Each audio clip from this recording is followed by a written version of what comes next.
Discipline, tradition, honor, forged by fire, built for legacy. This is Byronic Heroes for men who live by the code. I'm Benjamin Carey. Yes, sir, yes, sir.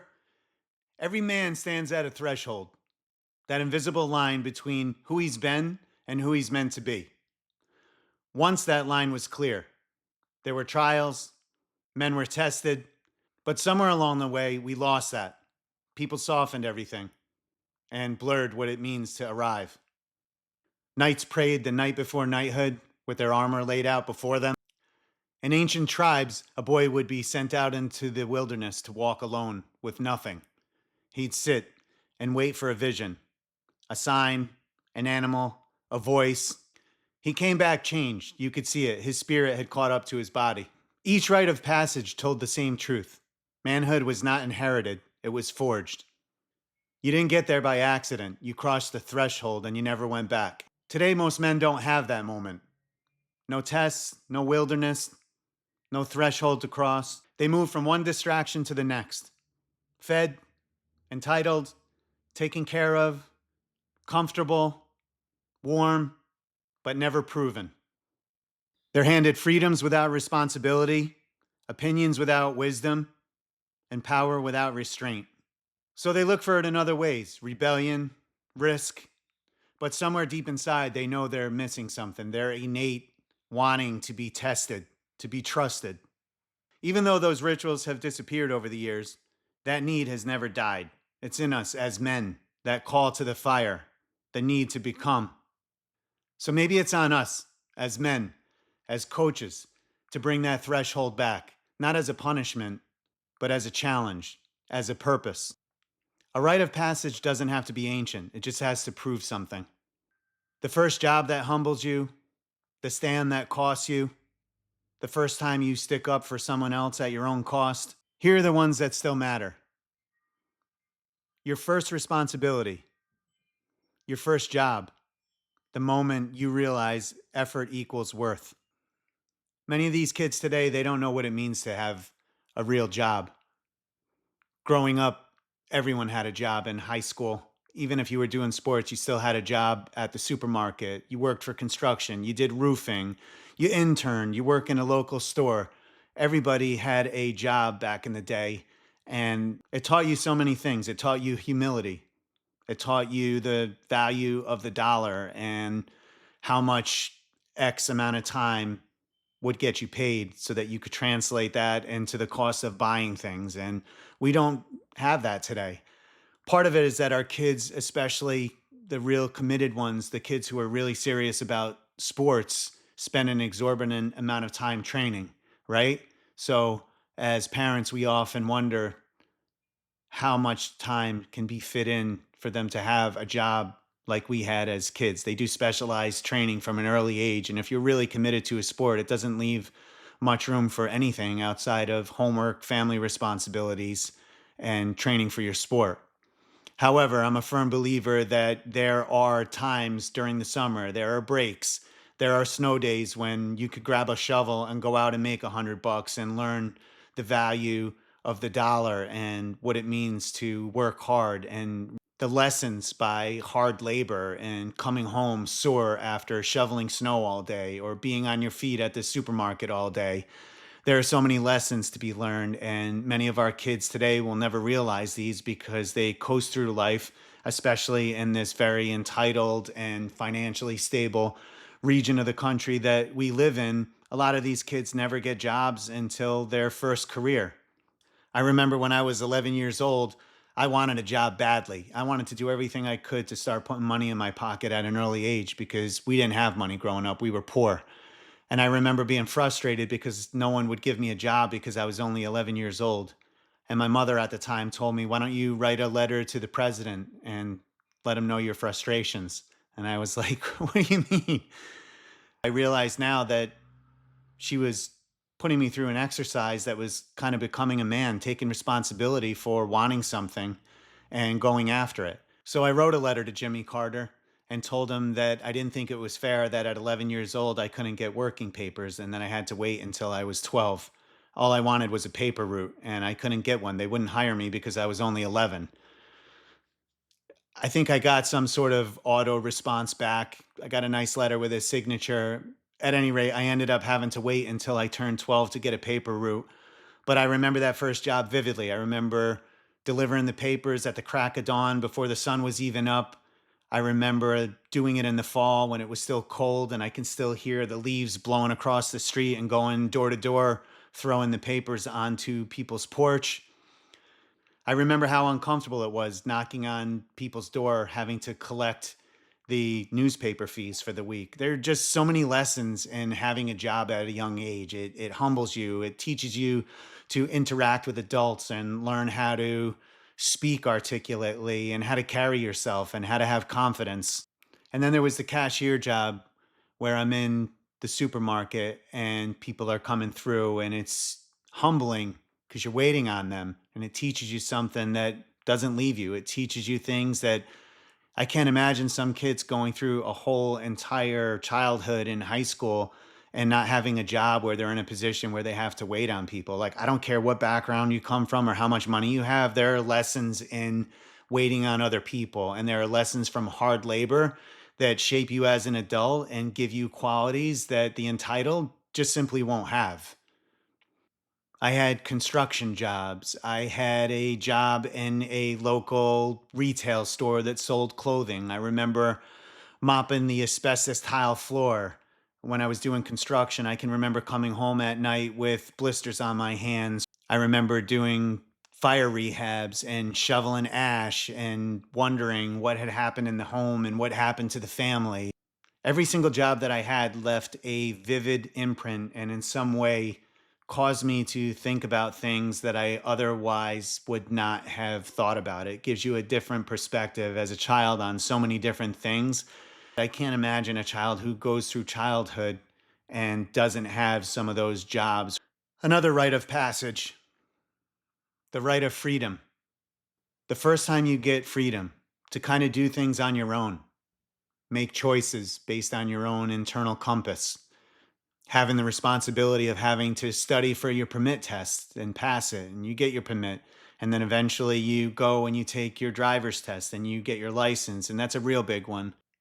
Getting a driver's license, there's so many things that could be associated with that. Listen, if you're from a blessed family and someone buys you a car, that's great. I didn't have that luxury. I worked my butt off and I bought my first car for $200. It was a 1978 Toyota Corolla, was rusted up halfway around. I spent a summer pop riveting sheet metal on the fenders and trying to fix the car up because I was embarrassed to drive it. And I bondoed all the fenders. I probably put 18 buckets of Bondo in this thing and sheet metal and rivets and refinishing it. And I primed it. I never ended up painting the car. I never got around to that because I got my driver's license before then. But I remember getting my driver's license. And I remember going in that car for the first time and thinking, wow, this is the life. Freedom. And I remember getting ready to turn on some beats. I reach down and turn on the radio as I'm driving, and I look back up and I'm in the other lane. And for a split second, you realize, wow, I could have been dead. You realize how important this driving privilege is, this new freedom, this new responsibility. The first hunt, depending on what sort of household you come from, what your philosophy is on guns and that sort of thing, everybody's home is different. You're allowed to start using a gun at the age of around 12 years old. And in my household, it's very important to teach my boys respect. Getting your first pocket knife, learning how to carve a piece of wood. There are so many rites of passage from back in the day that have kind of been lost and replaced with Fortnite and videos and YouTube and all sorts of distractions. A lot of this that you see in movies and on social media, it gives kids the wrong idea about these things. I taught my boys how to shoot a gun, how to clean it, how to handle it, how to treat it with safety and dignity, and how to treat it with respect. And going on that first hunt, or if you're not into hunting, going on that first trip to the shooting range. It's a ritual that you don't forget. Going fishing, learning how to bait a hook, catching your first fish and learning how to clean it afterwards and cook it. These are things that in today's day and age with technology and so many other distractions, like kids don't learn these things nowadays. And, whatever your philosophy is, whether you're not into guns or you're not into hunting, there are natural things about coming of age. And a lot of these things have been left to the wayside and replaced with bullshit. Going on your first camping trip, I took my boys to the Adirondacks to climb the highest mountain in New York State. Preparing for the trip, going out and buying freeze dried food and explaining to the boys why you're carrying freeze dried food and how it makes so much and how it works, and why you're carrying freeze dried food so that your backpack's light, and teaching them how to use a trail map. And we went and we hiked back 7 or 8 miles into the Adirondacks, and we set up camp at Marcy Dam, and we set up our tent in a lean-to. And there's signs about bears all over the place and people dying from hypothermia. And these are things that, as a young boy, you're out there in the wilderness and you realize, looking up at that sky and seeing nothing but stars, and the only sound you hear is the wind whistling through the trees at night, and every little sound outside your tent scares the hell out of you, and you know that there is no one for miles and miles and miles that's coming to save you if anything goes down. The mentor challenge. If you belong to Boy Scouts or Cub Scouts, a lot of this is done in those organizations. But in general, these are things that can be done in your family and should be done. Teaching your boys how to be mentors and find someone kind of to take under their wing. There's always instances and opportunities for this. But again, in today's society, people are so caught up in trying to get ahead and trying to one up each other that they don't really come from homes where they're taught compassion and empathy. I taught my kids from a very young age to be kind to everyone. Doesn't matter whether they're skinny, fat, what they look like, if they're ugly, handsome, pretty. There's so many different characteristics of people. But the one defining thing that I've asked my kids from a very young age is to simply be kind to everybody, no matter where they come from. That's something that your boys will carry throughout their childhood, and they will have opportunities to mentor other kids, even if it's not official. They're looking out for kids who are less fortunate. They're standing up to bullies. They're speaking, and they're speaking from a different voice than their classmates because of what you've instilled in them. And there are so many stories from my own kids that I can recall. My oldest, who just committed to Georgia and has a ton of notoriety. I've been blessed to have so many calls and emails and people pulling me to the side and not talking about football, but talking about how great of a kid he is, and stories about how he stood up for someone on the bus ride home one day, and stories and things that I didn't necessarily hear all of them throughout his childhood as he was growing up, but people have reached out as he's kind of made a way and made a name for himself. And I got to tell you, I really appreciate all those stories, and I'm so proud of him as a man. Find someone, find a classmate, find a teammate, take them under your wing, look out for them, mentor them. And as coaches, as adults, look out for these kids, be a mentor to them. Don't coach just the easy kids and the elite kids. My favorite kids to coach have always been the kids with ADD, the ones who misbehave, the ones who are a problem, the ones who aren't the greatest players with the most elite talent. I love coaching those kids because you see them soar. You see them grow so dramatically compared to their counterparts. It's very rewarding to see how you can influence and touch these kids' lives, whether it's through the platform of football or anything else. So, coaches, adults, find someone to mentor out there. The surest way to learn, the most effective way to learn, and any CEO, Any successful coach or anyone else in life will tell you this. The most successful way to learn is to listen to others who have made mistakes so that you too don't make those same mistakes, right? It's like you don't have to touch the hot pot and burn your hand because others have already burned their hands and they could tell you that the pot's hot. Don't touch it. The surest way to learn is by listening to others. So listen to others who've gone before you, and you'll be a lot further ahead of the game.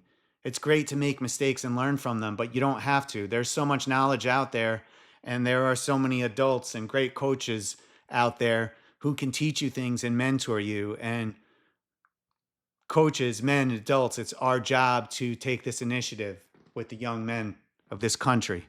Another rite of passage, the code of honor, taking a stand when no one else stands with you, living by a code of honor, having a moral compass and conscience inside of you that governs everything that you do.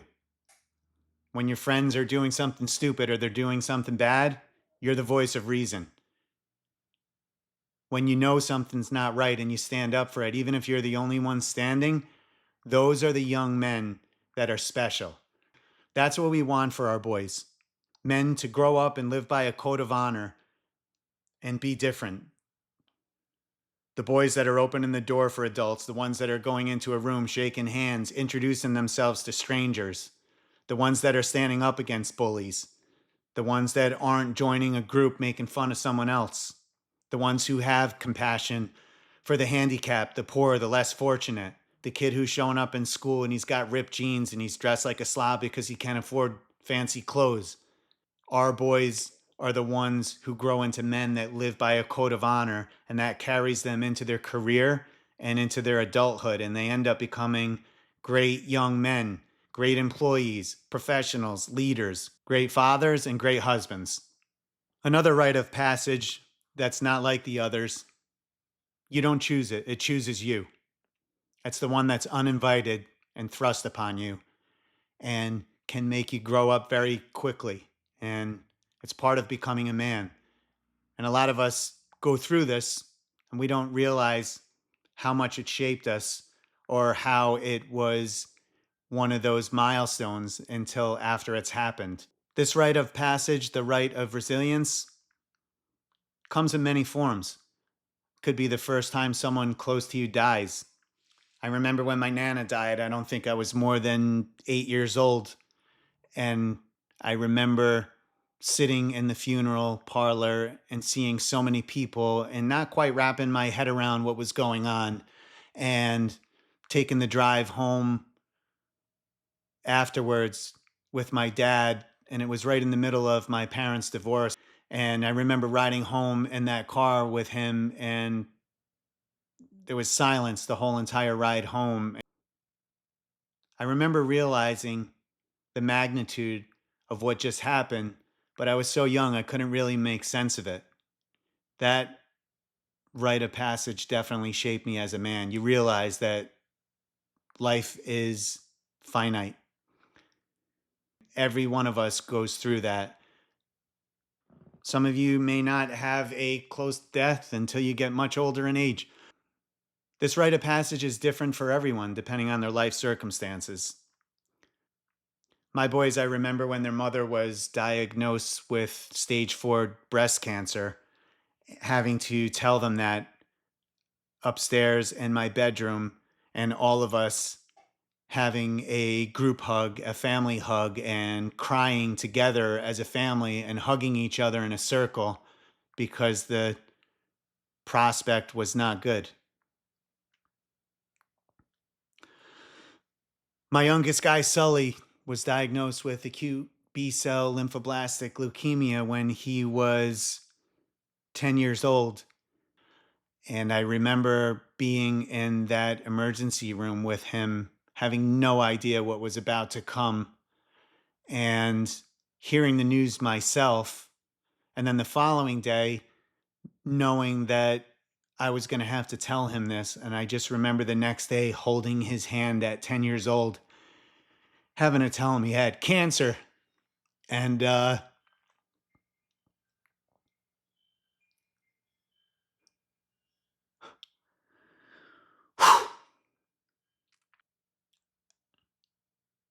I remember him screaming at the top of his lungs and kicking and yelling, "No, not cancer." That is definitely a day that he became a man at 10 years old. You can read about that fateful day on my blog on benjaminjcarey.com, The Day No Parent Can Imagine. I don't wish that upon anybody. Everyone is going to have to go through some sort of rite of passage of resiliency in their life. And this is something that we don't choose. No young man should have to face these alone.